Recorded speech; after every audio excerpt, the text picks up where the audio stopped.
Okay, it says we're live. Welcome everyone at home. Welcome everyone here. Good to see you. I wanted to open up the floor for questions or observations about practice for anyone who wants to share or ask about anything that they either thought about after they left class. I know I'm always good for that, like thinking of what I wanted to ask or say after it's all over. Or even just questions about practice. Okay. So, as I was thinking about, and, as well as working with my own stuff and my clients' stuff, there was a theme this past week that I noticed, and I think I'll use it for our discussion tonight. Hello, welcome. We need more chairs? Oh, so. You sure? Yeah. There's 2 meditation cushions if you want. Thank you.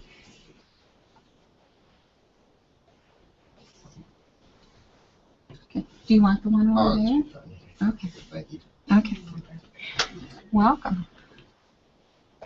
So the theme, and it ties into the reason that we're here and the reason that we're trying to meditate and practicing meditating and developing a practice, is to try to develop a preference or an appreciation for being versus doing.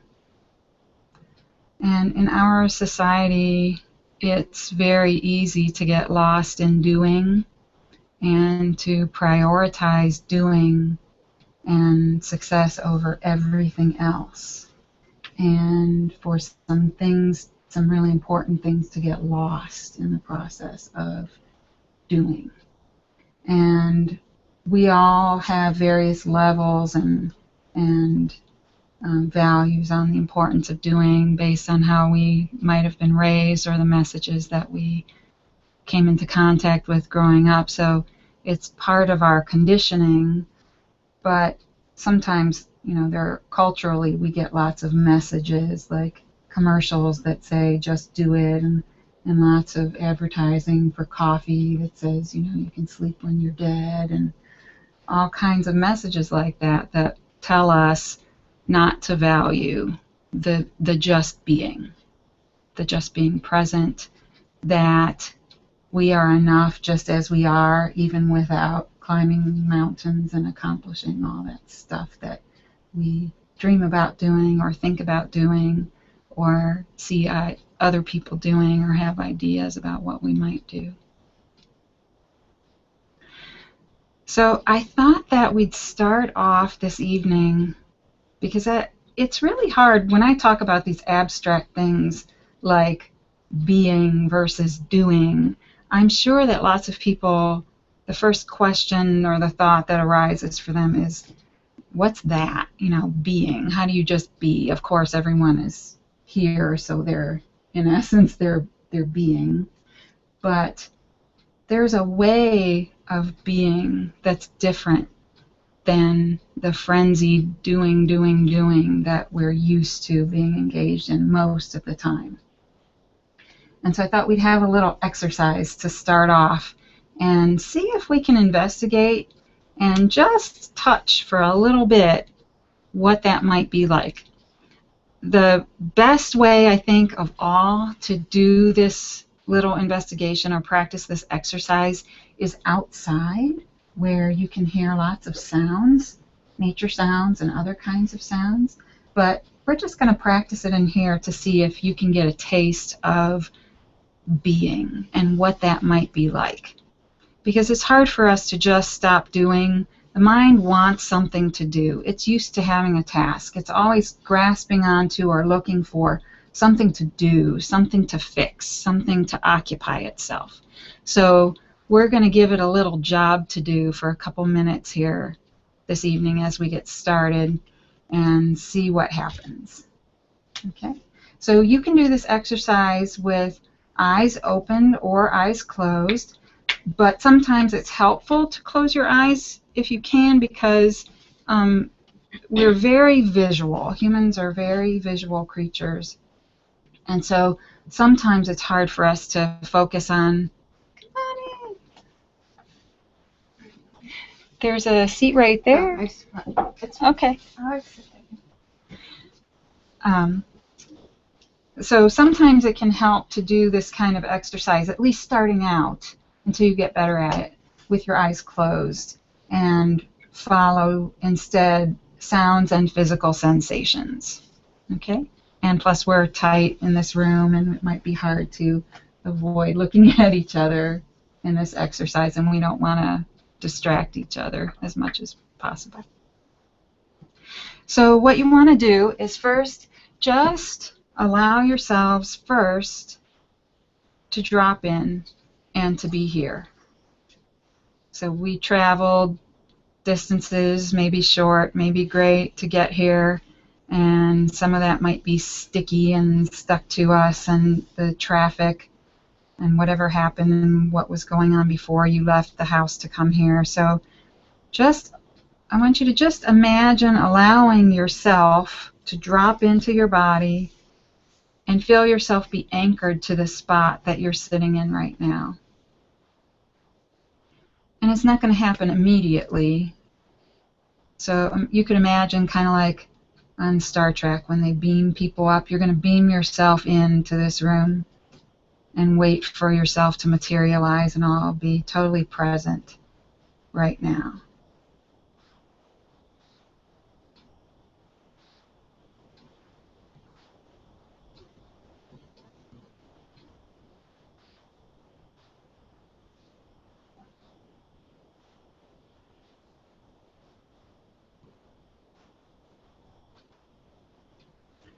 And as you start to feel yourself settle in and get a sense of your spot here in the room, and feel yourself anchored to the earth,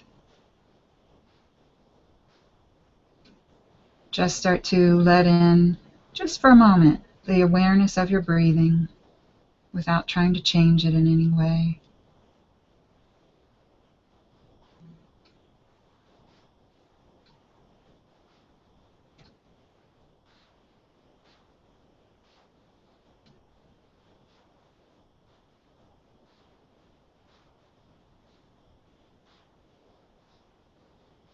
Just noticing the breathing in and the breathing out.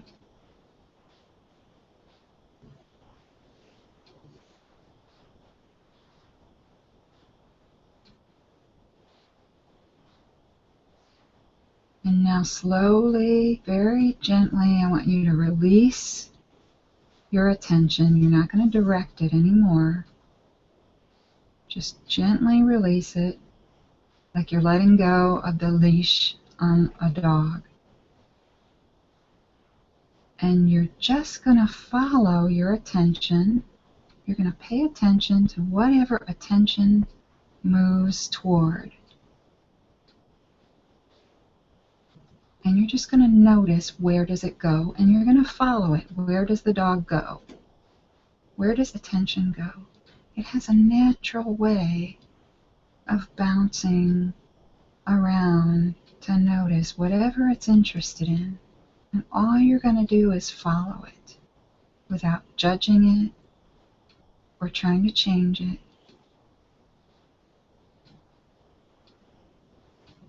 And just see if you can hang out there and watch where it goes. It might notice sounds or some sensation in your body or a thought.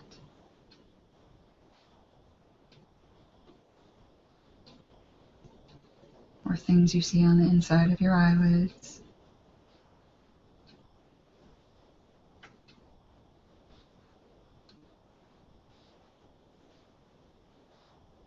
Just see if you can pay attention and notice how it moves. It's very dynamic. It doesn't stay in one place for a very long time. And you're not pushing it anywhere or forcing it anywhere.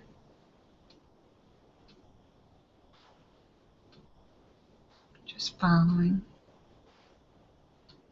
kind of like you would chase a 2-year-old around.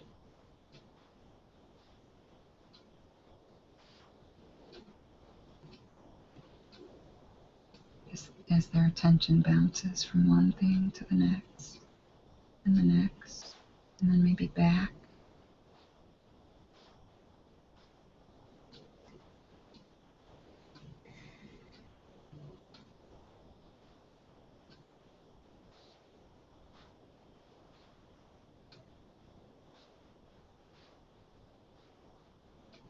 And there's nothing to do except just to notice where attention is drawn. You're not getting on the ride with it, you're staying a couple steps behind it and watching where it goes.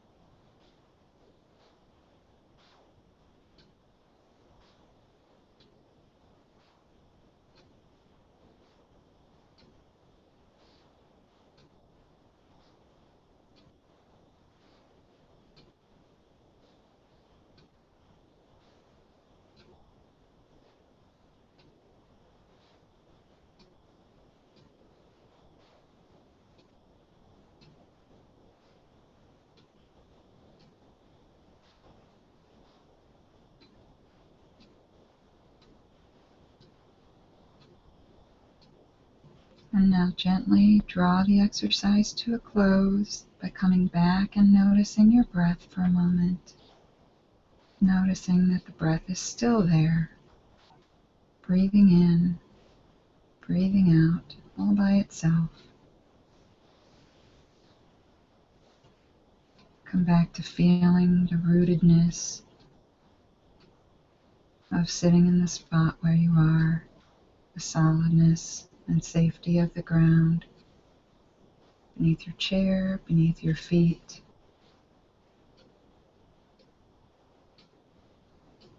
And then as you feel ready, whenever you're drawn to, you can open your eyes.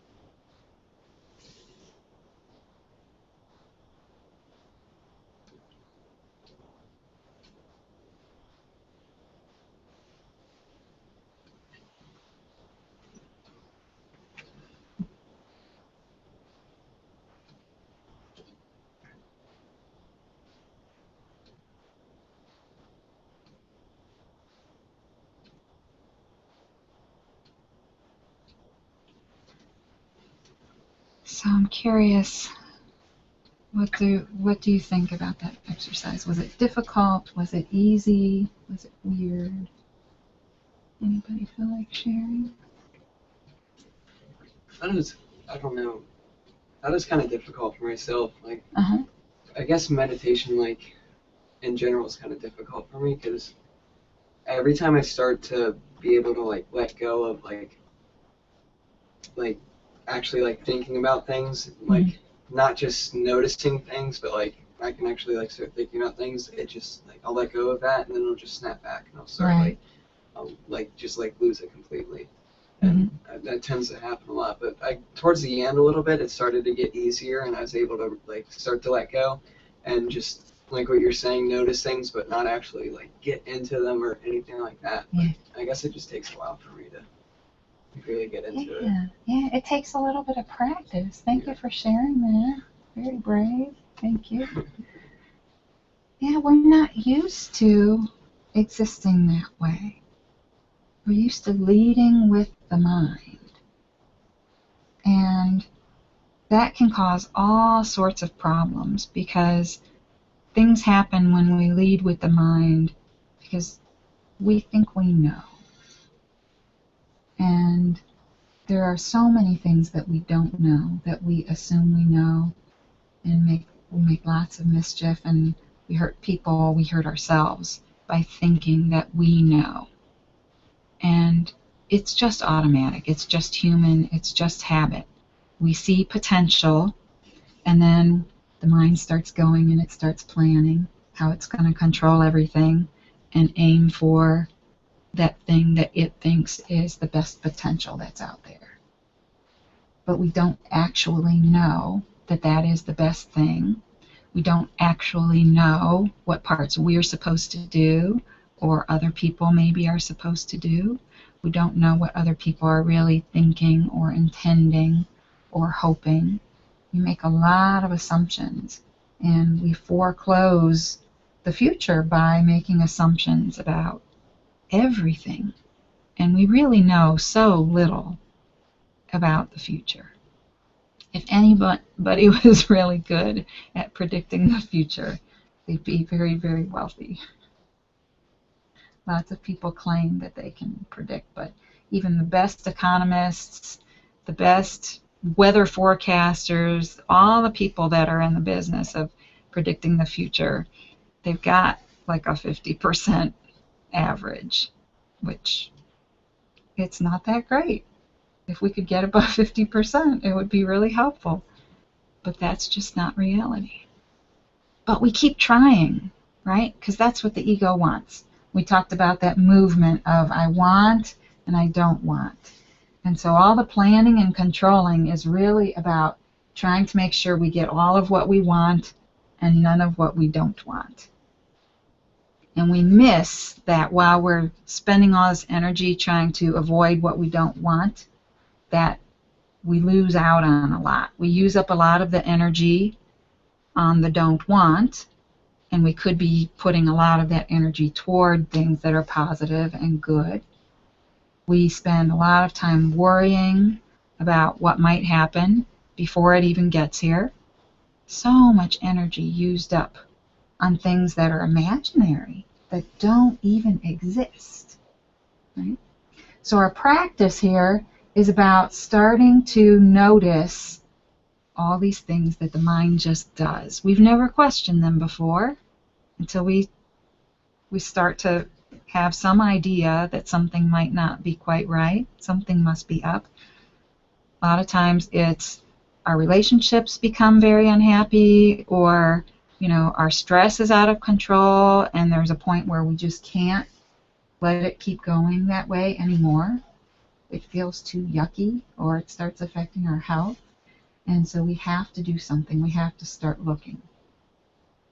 And what we find might not be what we expected to find. It might not be something that we can actively just reach in and fix, because that's what we're used to doing, wanting to just reach in, swoop in, and fix it right now. Fix other people, fix ourselves, whatever it is, we want to fix it. And that's the preference for doing over being. And we miss so much that is good that's here right now because we prefer the future over the present.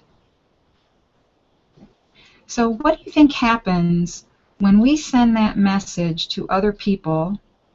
Like, say somebody comes to you with a problem and you tell them what to do right away. You've got an answer, you have a solution for them. What do you think the message is that they get, the subtext, like the hidden underneath their message when we fix their problems or try to fix their problems? Do you think it's a positive one? Tells them you're better than they are. Yeah. Yep. And so how well received is that message? Right? How well is that? No matter how great the advice is, how well is that going to work? Will they even hear it? Right. Listen. Right. So it creates dependency. Mm-hmm. And if we're trying to give other people advice or tell other people what to do, or we think we know what they should do, how well are we listening to them and what they really need? And are we appreciating what's here in the moment? What's good about them? What's good about the situation? Whatever there is there in the moment to learn, are we present for that? Would we even spot it? Like if it was right there in front of our noses? Chances are not. plenty of research has demonstrated that we find what we expect to find. That's what we see. That's our bias. So if we expect to find problems or we expect someone to be a certain way, that's the part that we'll see. It doesn't mean that that part is not there, but it means we're tuned in to have a preference for what we expect to see. So that's how we miss all the good stuff. Can you see how that ties to the little exercise that we just started out with? So that exercise was about sort of withholding that direction, that controlling, directing function of the mind, and letting our attention notice what there is there to notice. Because if we let our attention do that, we could see things we've never seen before. We might see love or beauty or a lot of good that is there that we don't see when all we're trying to do is fix the one little thing that's wrong. It would be so much better if this one thing was different, right? How often do we say that? You know, I'll feel better if I just take care of this one thing, right?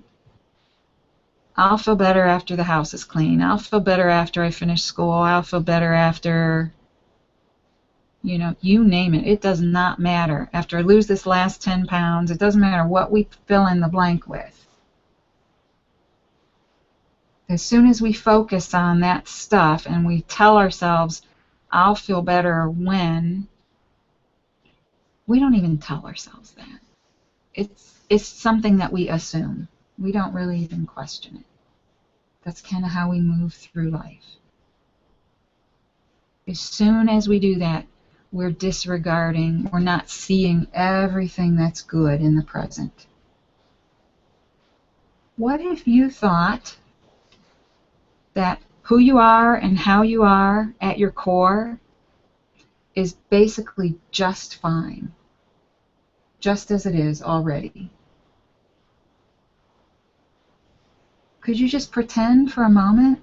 Like imagine, I'm not asking you to agree with me or to think that or believe that, but could you just for a moment try to imagine what that would feel like if you thought that you are basically fine as you are and everyone else is basically fine as they are?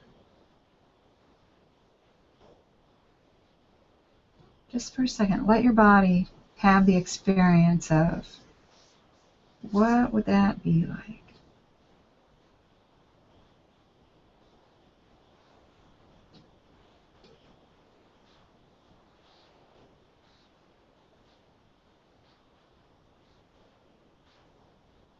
What if everyone in this room is fine, exactly as they are?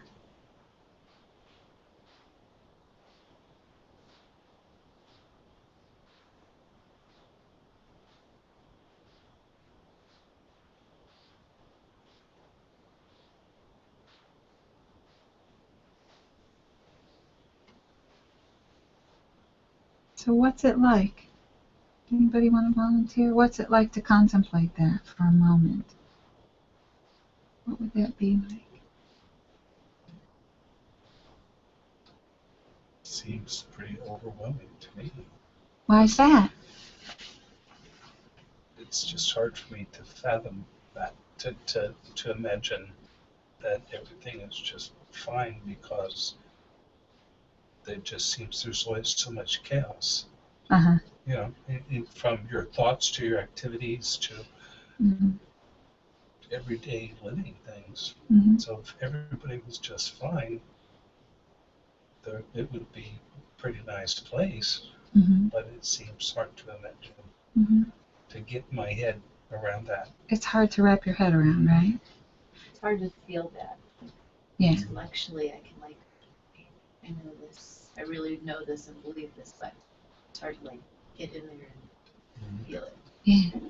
So that's why sometimes this trick of just imagining, instead of having to actually believe it in order to feel it.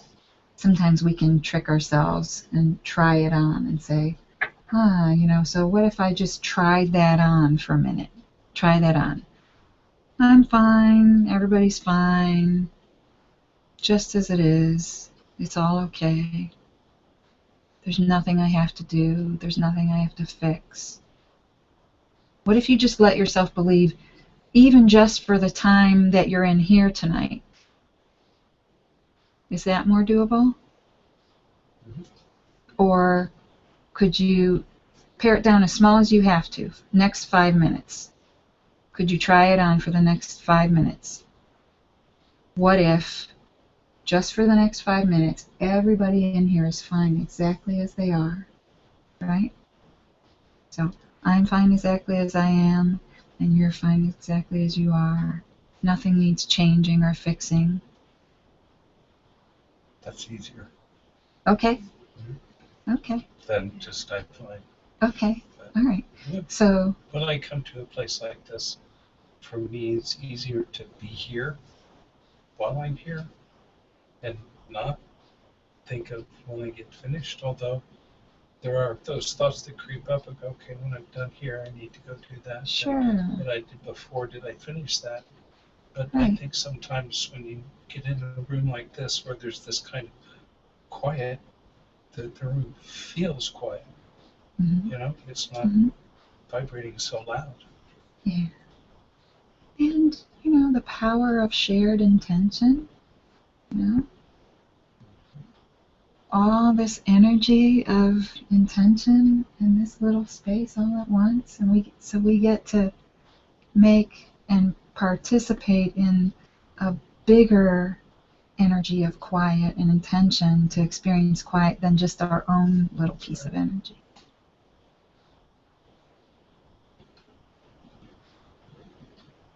So what do you think makes it easier to, does anybody else resonate with that? That it's easier if you just say for 5 minutes everybody's okay as they are? Yeah. I feel like it's hard to imagine that as a whole world concept. Not everybody can just be fine all the time. There's a system, everybody has goals that they have to meet through life, just Right. to improve you as a person. So if you're just fine all the time, you don't have any ambitions or anything like that. Right. I feel it's better just for a short amount of time to calm down, to Mm-hmm. kind of step away, but not to live your whole life by that. Then you kind of messed up. Yeah, so that's what the mind says, right? That we can't do both. We can't be fine as we are and also pursue goals.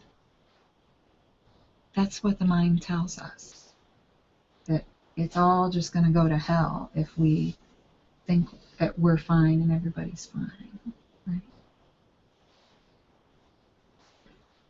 But if we explore that a little bit, so even if taking it down to this 5-minute little experiment of we're all okay with everybody being fine exactly as they are for 5 minutes, okay?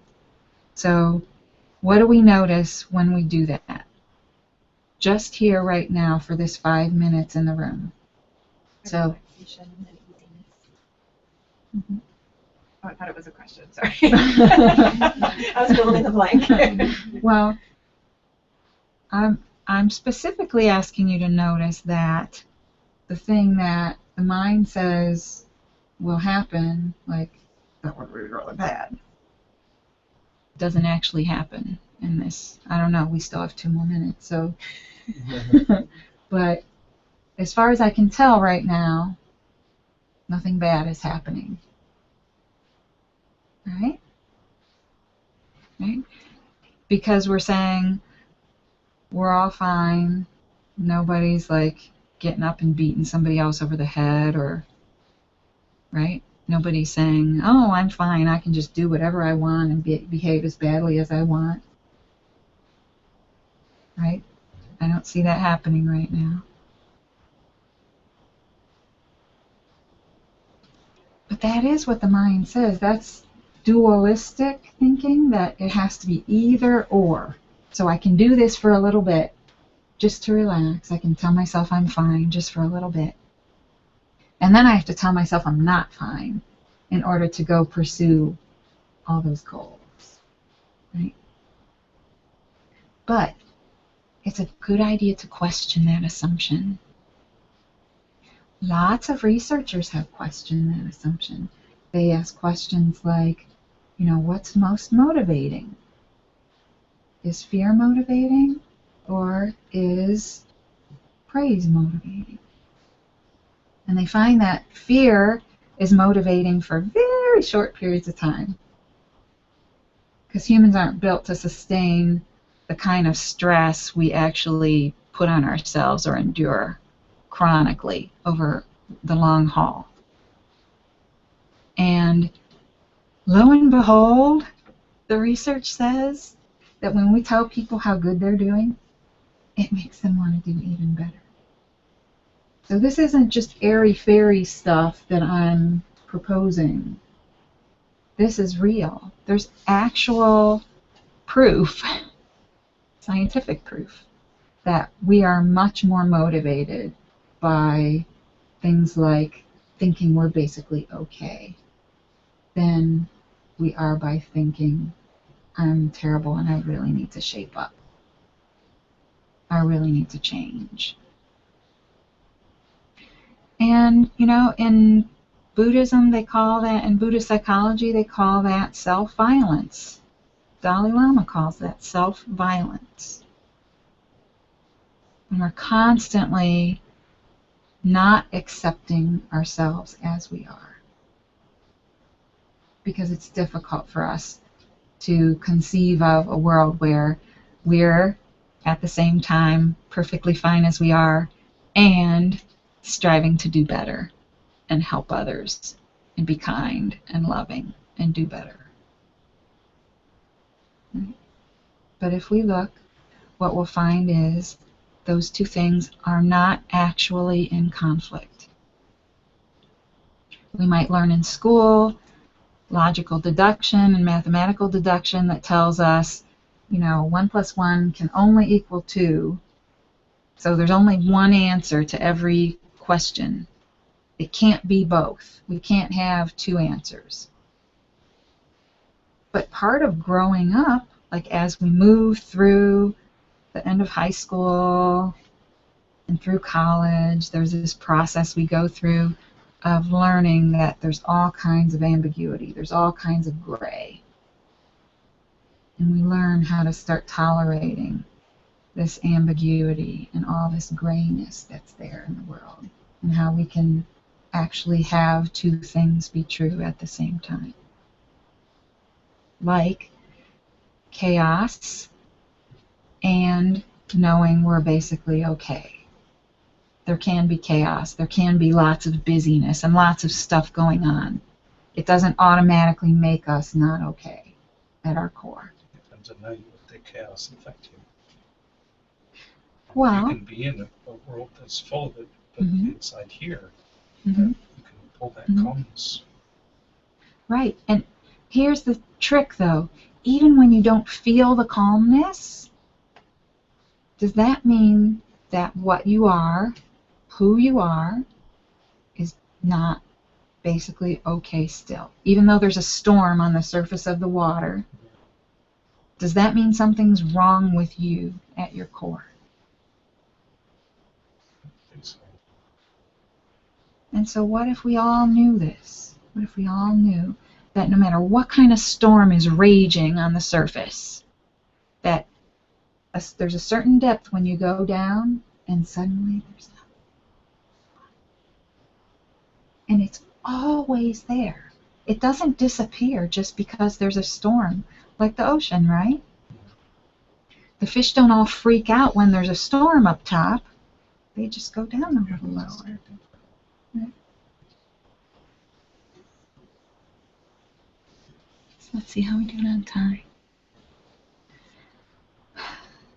Anyone else want to share? Because the mind has lots of comebacks to this idea. It's hard to conceptualize what I'm talking about. Well, like theoretically, if you're thinking that everything is fine within your mind, kind of along with what like he was saying, can't it lead to essentially like giving up on certain ambitions? For example, like like smoking cigarettes, you could be like, oh, I'm fine, so I don't need to quit. Or like going to college, you could be like, I have a job, so I don't necessarily need to go because I'm still like making a living or just Mhm. stuff of that sort. So again, I think it's on the same track with what you were saying, that the mind has this idea of what it would be like, but until we investigate it truly, it's hard to know what this plays out like in real life. So if you're not moving from that place, from that self-concerned, egoic, controlling everything kind of place, then the things that you gravitate toward are going to be real. They're going to be authentic. So perhaps at some point cigarettes just fall away because that doesn't resonate with being authentic and taking care of yourself. Or maybe some goals do shift. Maybe college or career concerns shift as a result of being more aware of what is your authentic whole. What are you drawn to that's not just about praise or money or egoic concerns. It's a different way of moving through life. And people ask all the time. They ask me, they ask my other friends who teach meditation and talk about spirituality, because the ego just doesn't know what it's like to move through life from this other place that I'm talking about. It's very difficult to conceptualize. And yet, when we're in that place, we want to know. We want, like, a guarantee that I'm not going to wreck my life if I allow myself to think that I'm okay as I am. That it's not all just going to go to heck, right? All dissolve, wind up a bum, right? It's hard to envision what that's like. And so that's why our practice is really important, because as we sit, each time we sit and do this thing where, however you want to practice it, whether it's following your attention or asking that question, introducing the question into your space, what happens if I allow everything to be as it is, or just noticing how the mind moves and watching, so that over time you get really familiar with the patterns of mind. Oh, it thinks this, and oh, it thinks that, and oh, it wants to do this, and oh, it wants to think about that. That over time you get so familiar with it that you kind of get bored with it. You kind of see through that movement. And you notice that even though the mind thinks that it's all going to blow up if I just be and allow myself to move or gravitate naturally through life toward what I'm attracted to, be authentic, that at least while I'm sitting, nothing bad is happening. Nothing really spectacularly bad is happening if I let go of controlling my experience every single second of the day. And then, after you notice during meditation practice that nothing bad is happening, maybe you start experimenting with it during your waking time, your time off the cushion. Okay? You notice, oh, I'm driving to work, or I'm in some situation, I'm really stressed right now. And you ask that question, what would happen right now if I just allowed everything to be exactly as it is?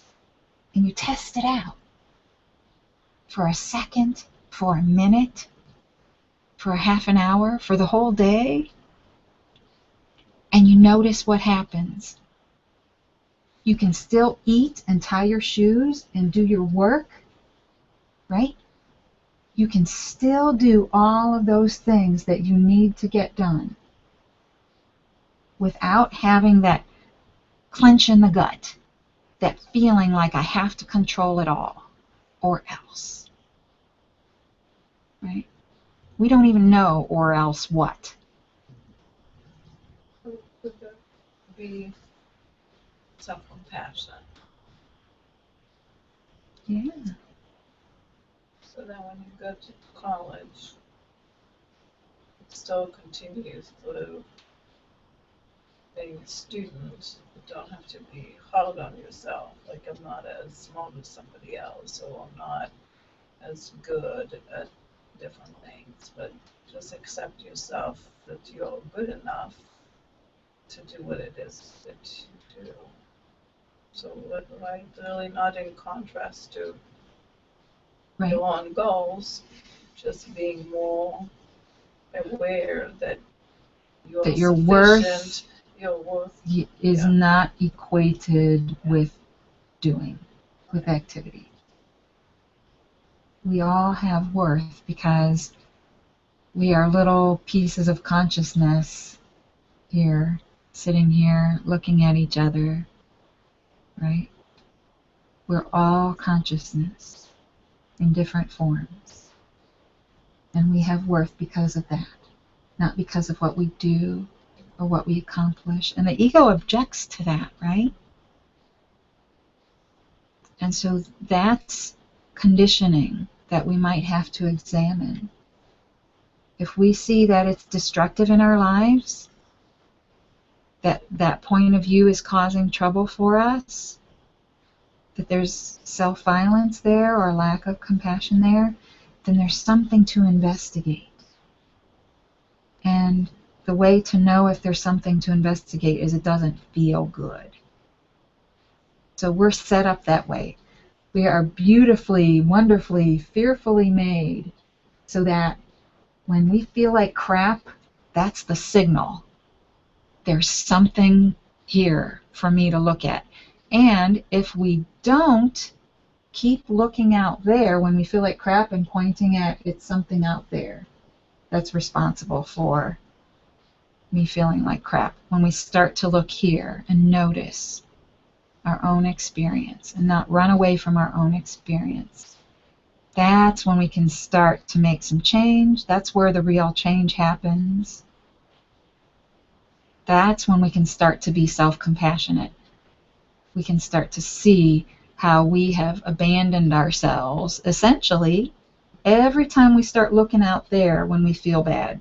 For we talked about all the solutions we use, food and alcohol and exercise and you name it, work, everything, right? All the things we use to basically abandon ourselves when we're feeling badly instead of staying right here and being with ourselves and noticing what our own experience is like in the moment and doing whatever is required, right?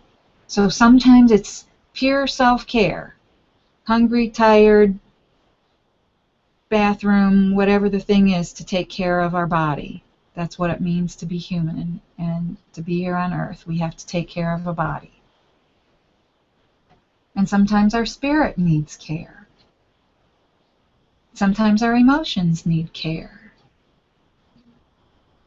Sometimes we need help from outside because the care that we need, we can't even give it to ourselves. Depending on what our experience is like, you know, there may be things we can't resolve on our own.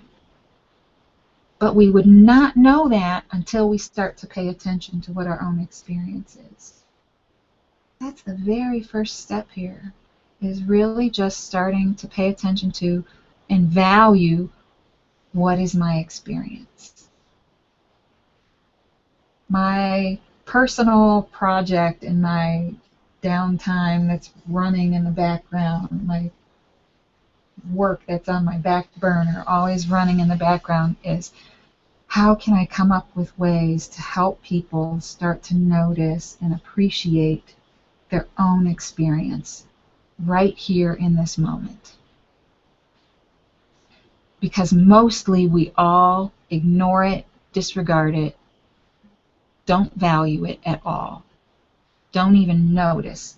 We're having sensations in our body, there's stuff going on in our body all the time, and we're not even aware of it because we live from here up,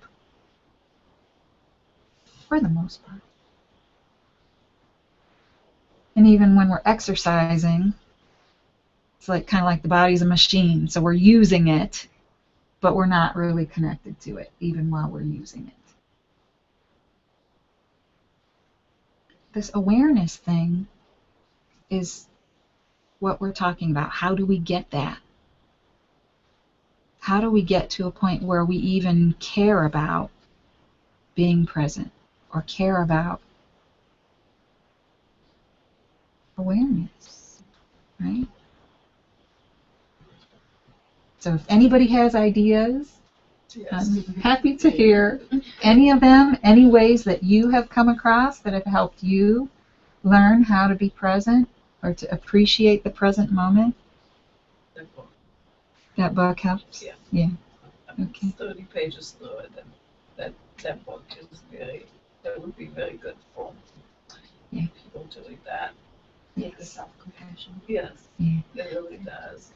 Yeah. He has a wonderful way of describing. It's very fluid. Mm-hmm. I felt that it's kind of reading it and doing the exercise was just like water. But for me, since I needed that, I thought that probably should have read it a long time ago, but I never paid attention. Yeah. Living from here up Right. and very fast. Yes. I think the practice of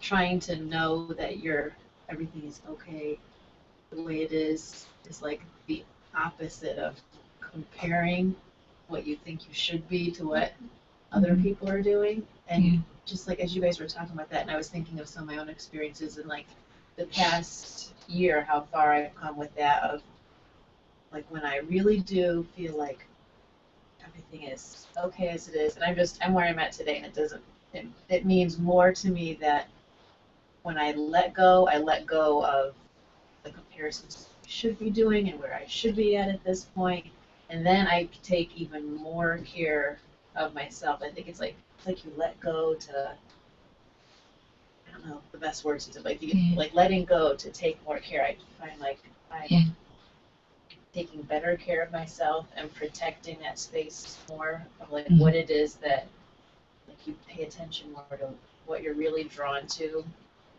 for those kind of not self-improvement projects that you need to fix yourself, but like what you really what you ought to be really doing. want, what you're drawn to. Like I just had this experience this past month. I did this 21-day yoga challenge, and part of it had been, I was feeling so out of shape. I should be in better shape. I go back to the gym and get into this boot camp class, I'm going to be dying, and everybody else is going to be so much better than I am, and all of that stuff. But then getting into the yoga practice, which part of yoga is it's your own practice, and it's not compared to anybody else.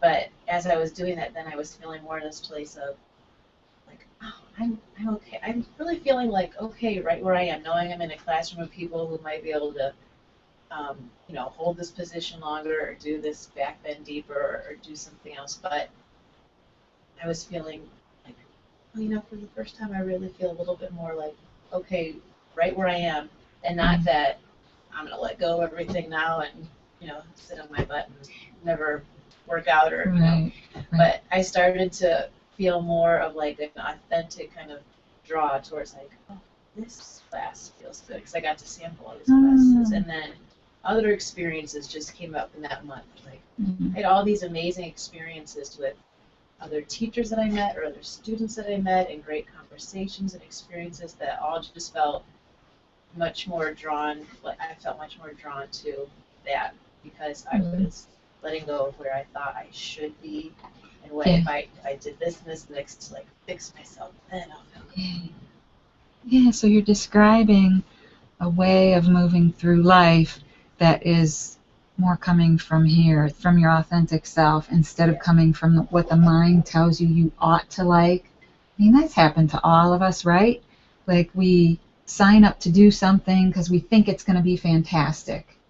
And then we get there and we're like, this is supposed to be good. That teacher's supposed to be better. This thing is supposed to be fun. It's supposed to feel different than this, right? We were led there by the mind that did this process of deduction. And then we've all had that experience where we just move towards something because our gut says hey, that might be cool. And then we go and it's really fantastic, right? Even though the mind might say, oh, well, but that's not right, and that's not right, and that's not right. But then we get there and it's just magic. Yeah. So that's the kind of thing that we're talking about. You can actually live from that place. But we don't trust ourselves. That's part of the self-violence.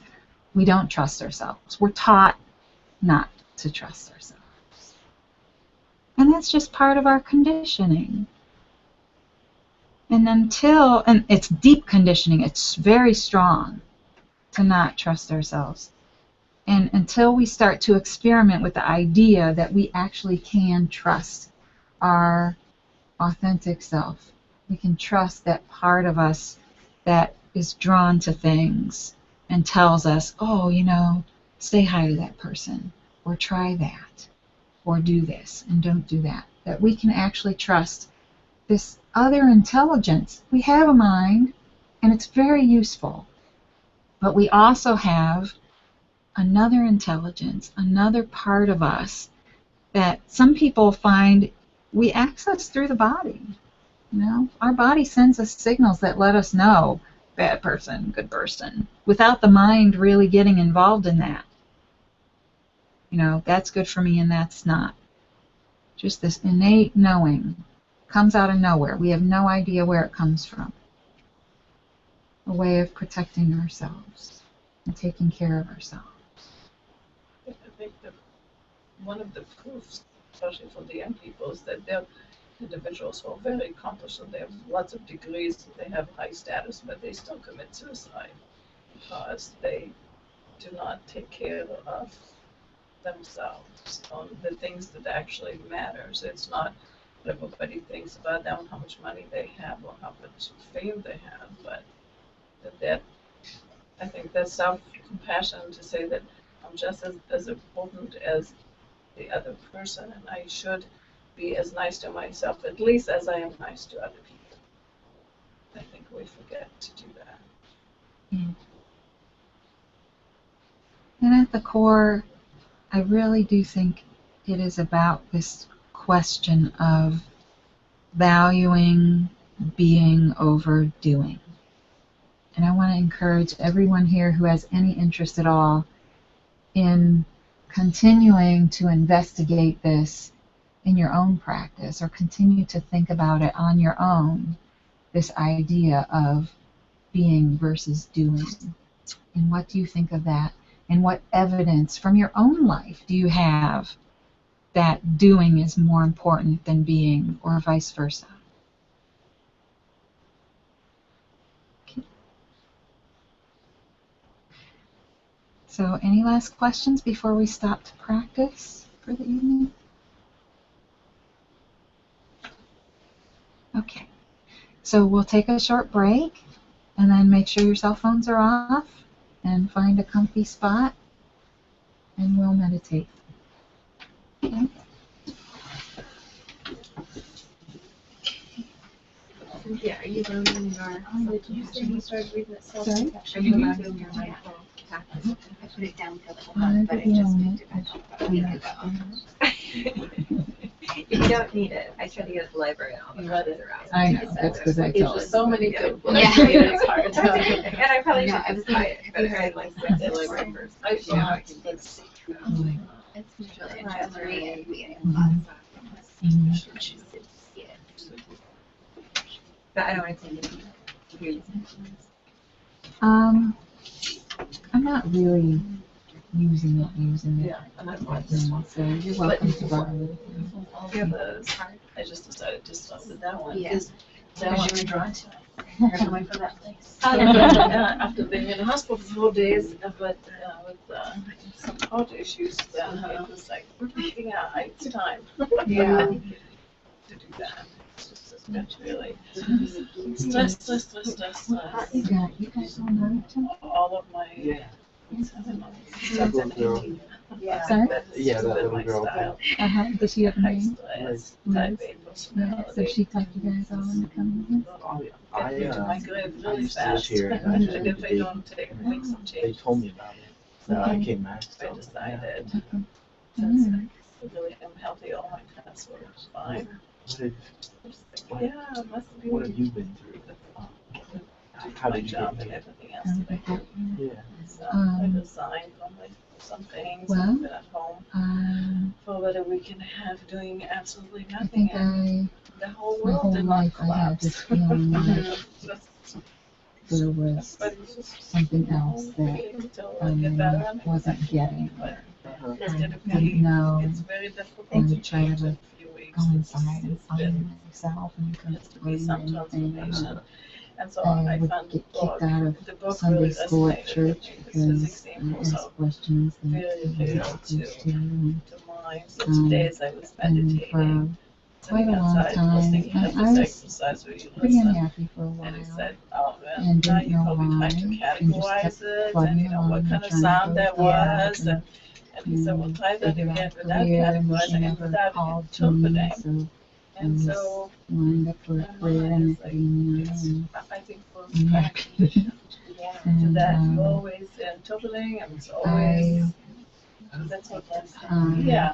Oh, like in I the happened shower, I to don't meet think someone, anybody I was think it was a counselor who, you take is usually think about I was telling her, you okay, know, so how was I'm the trying to day finish my today? master's You degree know, I was and I in just exams, what else do I need lost to all do? my And interest I get in out of it. the shower and I like grab And she started to those try to and talk to me about spirituality, you and have to I'm be like, a whole new man. you I'm know, really sure how to that's a do that, puzzle, but and I have the I am pieces, I don't know how because to do with that, Oh, yeah. but God thing, don't recommend books that put the G So, word in it, yeah. because I don't want to. There was a similar And, exercise she was really, course in it was really good that she just said, okay, before. and she left it at that, Yeah. and she recommended one book to As you're me, like driving down the by road or Marianne you're just like Williamson sitting in a called room A Return to and Love.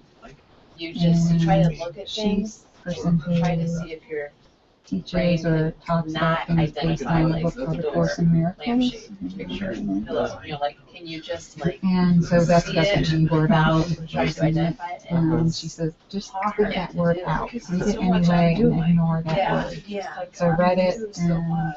I think was it's really difficult. intrigued and it really resonated with But me. just attempting And Yeah. it had in it this whole idea of Well, I think there really being nothing wrong mind, with us. Yeah. It's a misunderstanding about who we are. meaning, I think about And things from that there, might happen, I but just kept reading and searching. I think I went to yeah, they might never happen. Eckhart Tolle Yeah. to That adds to it. who's Just, next. so I accidentally came upon this guy named Yushanti. There were some CDs I got from the library, and I carried them around on my iPod for like changes, 6 months. substantial And changes. finally, accidentally, it came on, and I'm like, all right, I'll listen to it. And then I listened to the whole thing, and I was like, oh my gosh.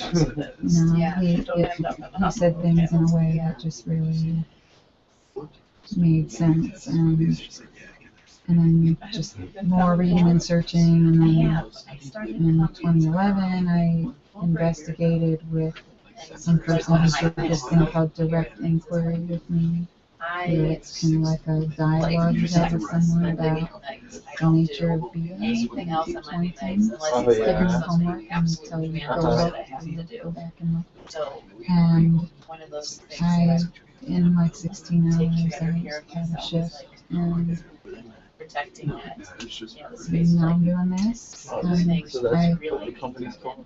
when they Sorry? never It's hear, like part you of know, like an every night. organization.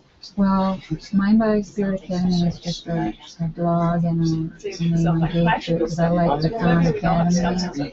And have you heard of the Khan Academy? No, no. Okay, he's an online education resource that Yeah, just It's like goes to educate, I love it. provide a It's my world-class favorite time education of the for week. free Like to it's anyone in driving the to entire church, world. like, Yeah. and So we I like got it's like goal. my My goal is to help you people know, if I've had a crazy week, mind, body, it and helps me spirit recalibrate get healthy all these things that go through my all over the world, anywhere they can access. session. So I'm just starting out at the very beginning, but Yeah.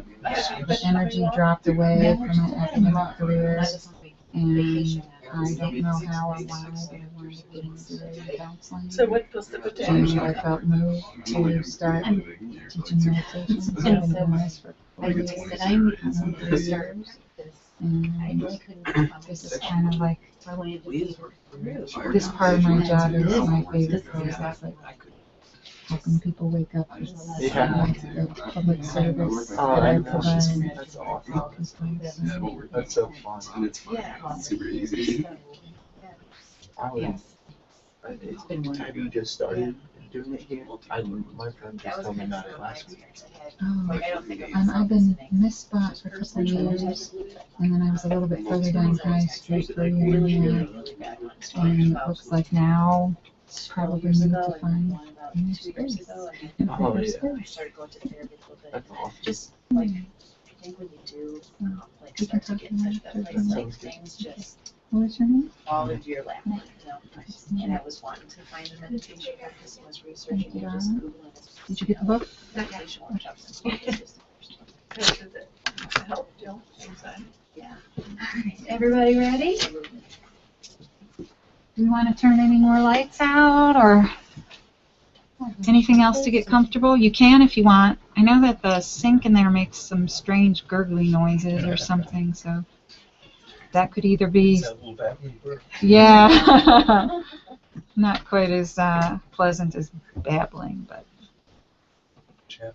yeah. Oh yeah, let me get the timer. There we go. All right, so 20 minutes sound good to everybody? That puts us at like 8:40. Okay, everybody comfortable enough? Temperature okay? Sorry?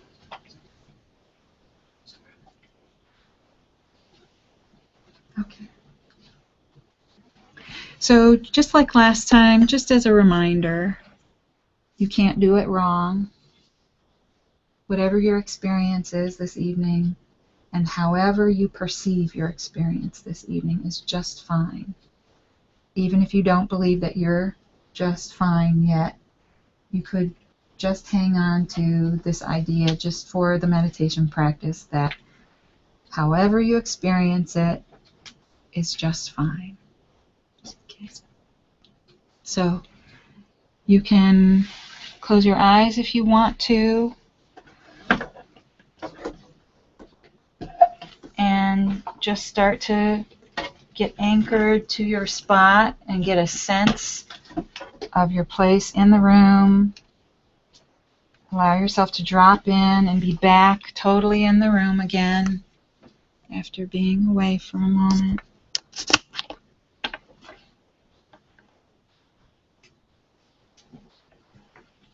Noticing what it feels like to drop in and really be here again, be present.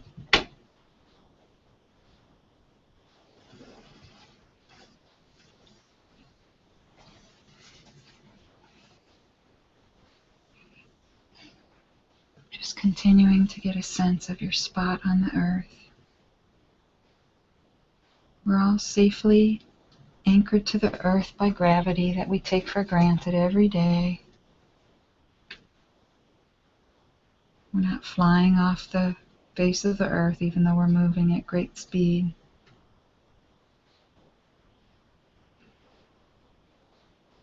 And as you start to settle into your body, I'll start the timer. And you can begin to turn your attention to noticing the top of your head.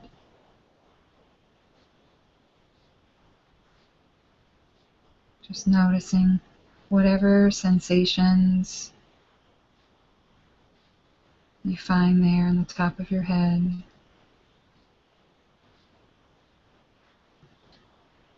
All you're doing is noticing, just like when we followed our experience at the beginning of class.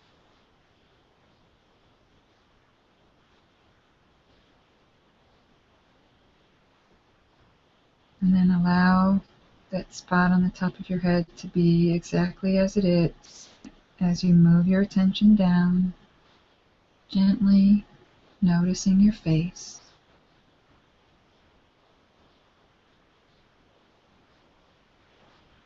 And you might pay special attention to those areas where tension is held.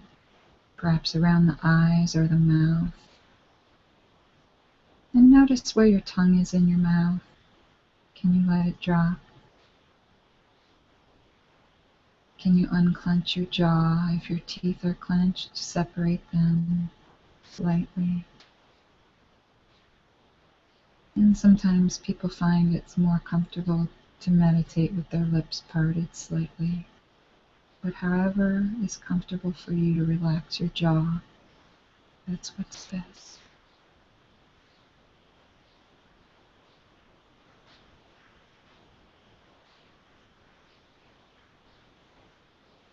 And now let your attention drift around to the sides of your head and notice whatever you find there.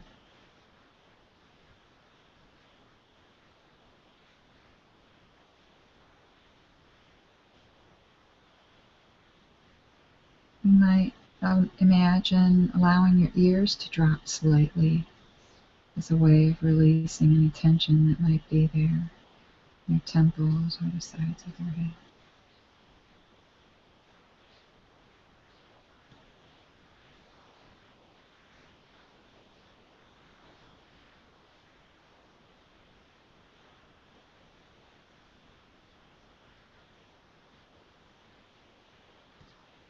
And then allow any remaining sensations that are there on the sides of your head to be there as you let your attention drift around to the back of your head. Noticing what you find there. It's not very easy to relax tension that we find there in the back of our head or the back of our neck.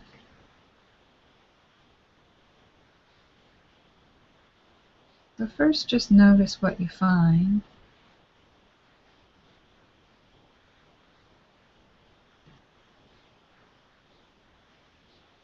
And if you find it is uncomfortable, you might gently ask if it's willing to relax.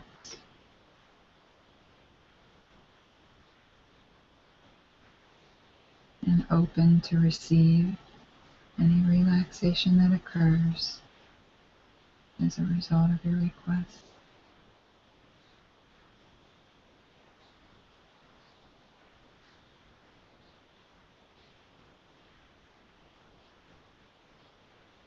And then just leave any sensations that are there right there as your attention drops down to your shoulders and begins to notice your shoulders, scanning lightly down your arms to your elbows, down your forearms,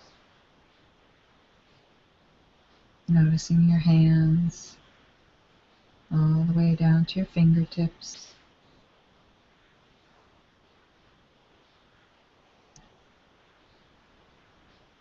And just see if you notice what you find there. Perhaps tingling, or tiredness, or restlessness. And just see if you can be there for a moment with whatever you find there in your arms and in your shoulders. Is it possible to have a pure experience of your arms for a moment without your mind coming in and telling you what's happening?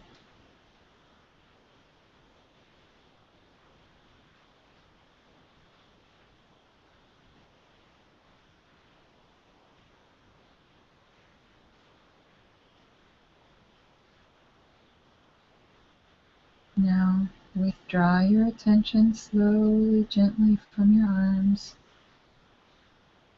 and move it to the core of your body, noticing from your neck all the way down to your belly, scanning slowly, noticing your chest, your diaphragm, down to your belly, noticing any tension that might be there.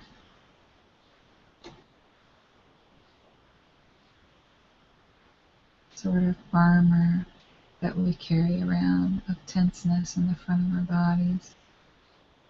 See if you could just let it relax just for this short period of time. Not forcing. Sometimes just noticing is all that's required in order for it to relax.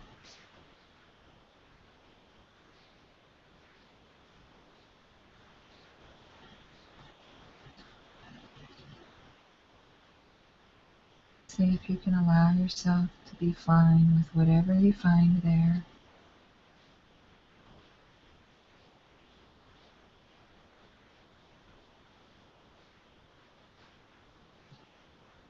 And then let your attention drift around and notice your back. Feeling of the chair supporting you, or perhaps you trying to support yourself.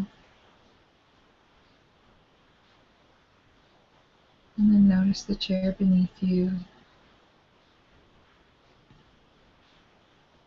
And start to notice your legs from your hips, scanning slowly down to your knees.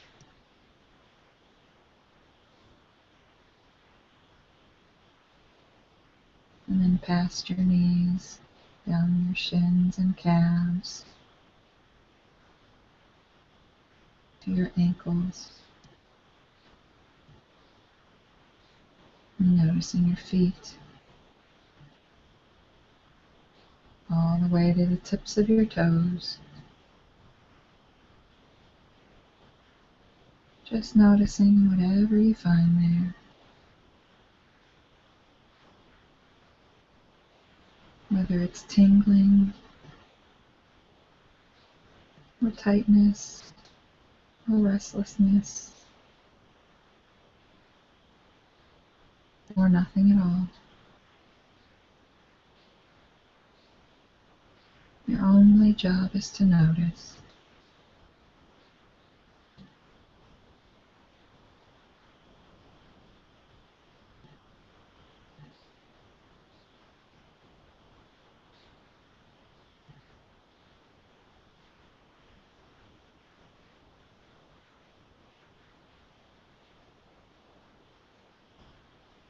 And then slowly transition your attention away from your legs and begin to notice your breath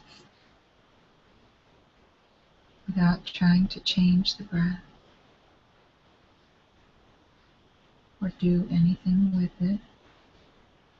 Just noticing that breathing is happening.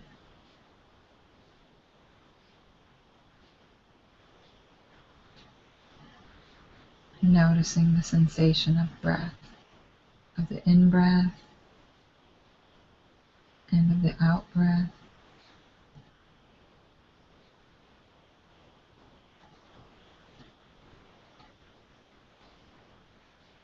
Notice where your breath features most prominently.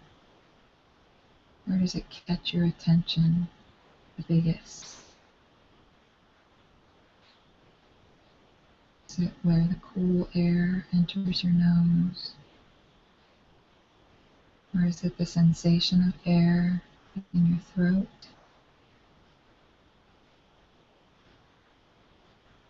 Or is it the rising and falling of your chest? Or of your belly?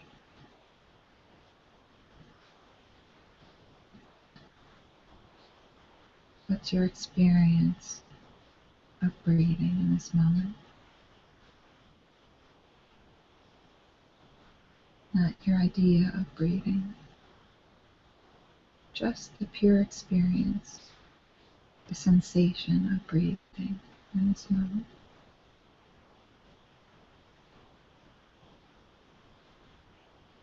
And if your attention is pulled away, you can just notice that that happened. Notice that there was thinking, or someplace else that attention wanted to go. And come back to your breath for a moment. See if you can find the pause at the end of your exhale before you begin to draw the next breath.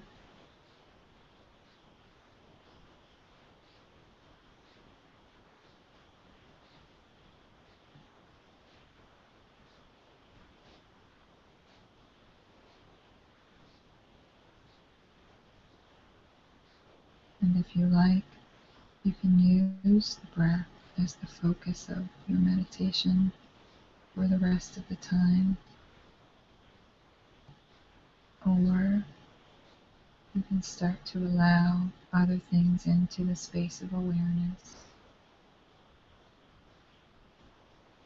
following your attention where it seems to want to go in the present moment, noticing whatever is there. The feeling of your clothes, or your breathing, or the chair beneath you, or the sound of the clock.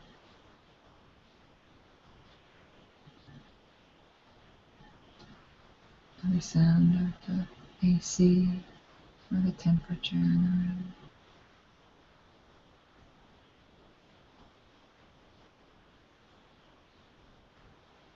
You might notice other things like sleepiness, or restlessness, or boredom, tiredness.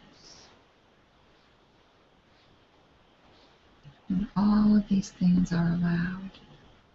They're all happening in the space of the present moment. And all you need to do during your practice right now is notice.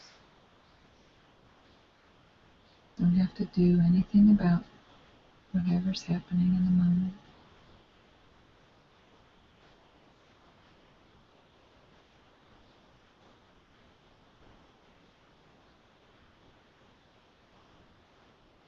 Just following your attention wherever it seems to want to go.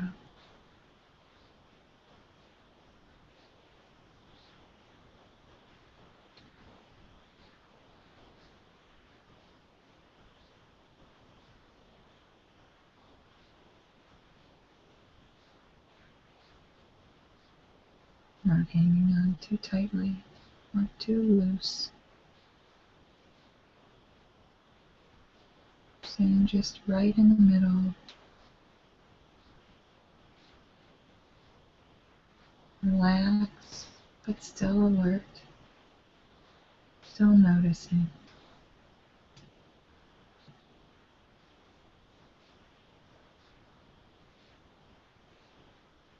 And if you like, you can introduce this question into your meditation space. What happens if I allow everything to be as it is in this moment? What's it like?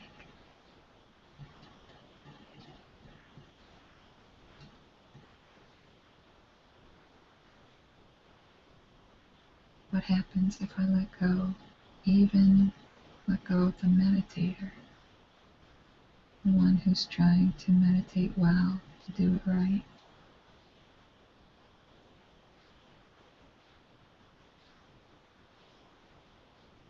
What if I let go of that part that's always trying to control? Because there's nothing for it to do right now. So I can just take a back seat, just for this short time, for a few more minutes. What's the experience of that?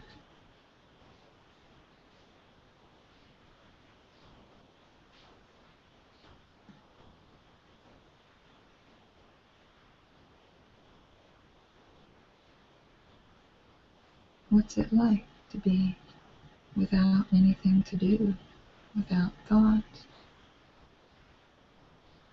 without anything to control?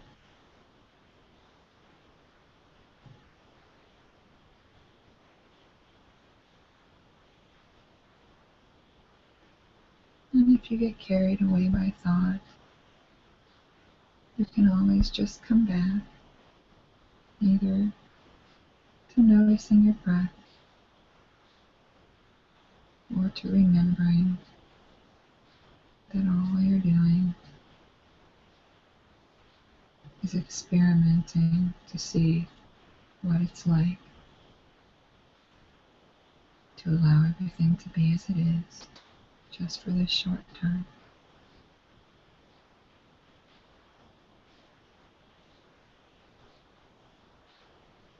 And if you get too relaxed, you can always take a couple of deeper breaths or open your eyes for a little while. It's disorienting.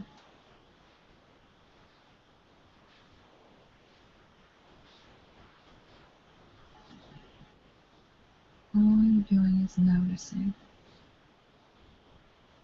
What is the experience of that? Of allowing everything to be as it is.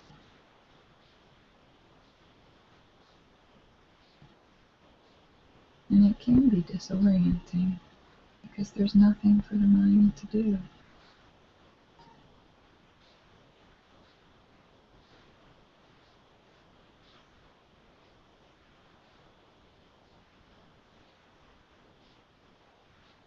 But perhaps you notice that when you introduce that question,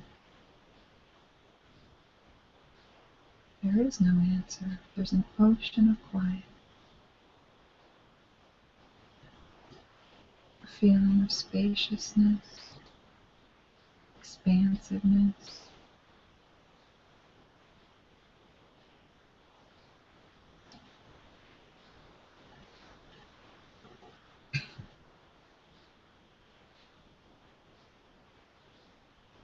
Just let yourself have that. Give yourself another minute or so to enjoy that space, that quiet. It's always there, even when it's covered over by the busyness of thought or of life.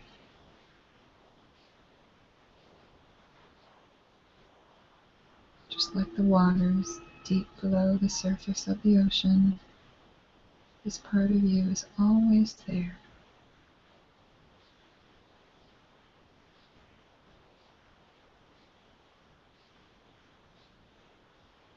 It's what you really are.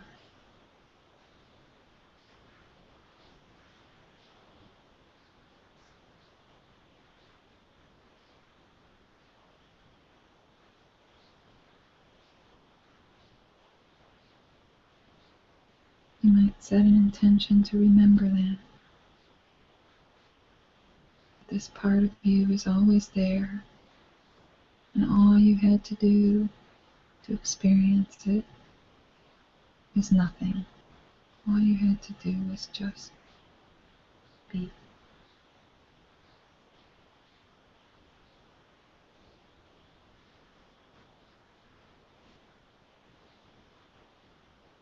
And as we reach the end of the meditation, you can start to send some energy to your arms and legs.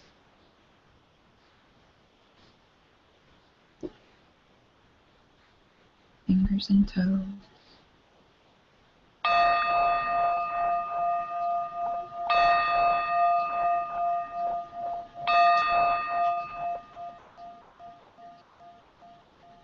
Taking as much time as you need to end your meditation.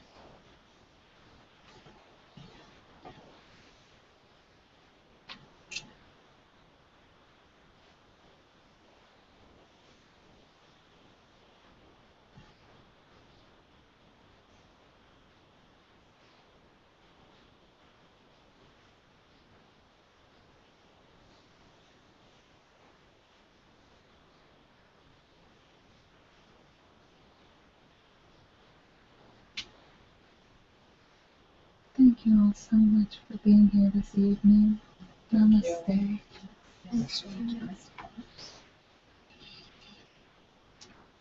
Any questions or comments about what that was like today? I'm always open to suggestions for improving the guided format experience.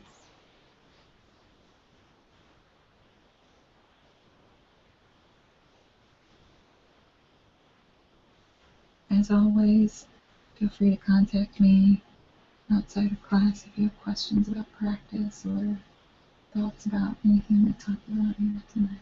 Okay? You're welcome. You're welcome.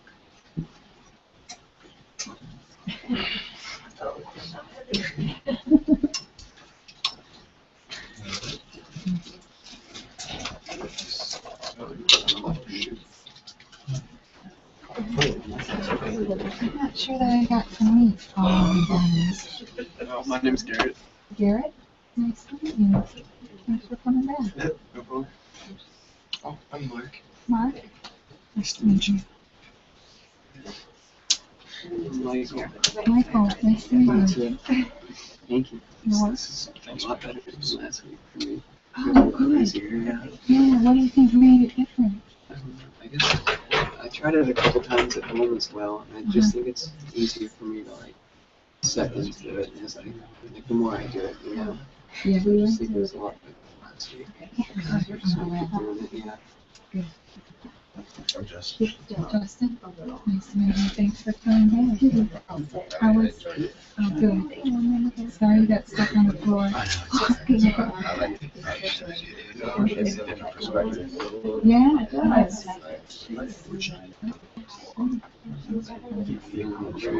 So you do your Oh. So glad you could come. Yeah, sorry, I was late. I thought I could make it throughout the traffic. It was annoying. It was hard for me to actually find my attention in the beginning. What was the attention? What is it? I don't know. I was sitting there. It takes practice. Yeah. You're welcome. Yeah, but then meditation was good. I thought about myself. It happens. It happens to everybody. It's really relaxing. Like, I really enjoyed the It's nice that we got so much to do here. Yeah, it's good. It's good. Thank you so much. You're welcome. I'll see you. Yeah. Or no, I think yes, Friday. That's right. Okay. All right. Have a good rest of your week. Well, thank you. It was nice meeting you. And then, I really like it. Yeah. I'm living in Dayton, but this sounds really fun. Anytime I'm back. Okay. And you can always, I'm gonna end the broadcast. Good night, everyone.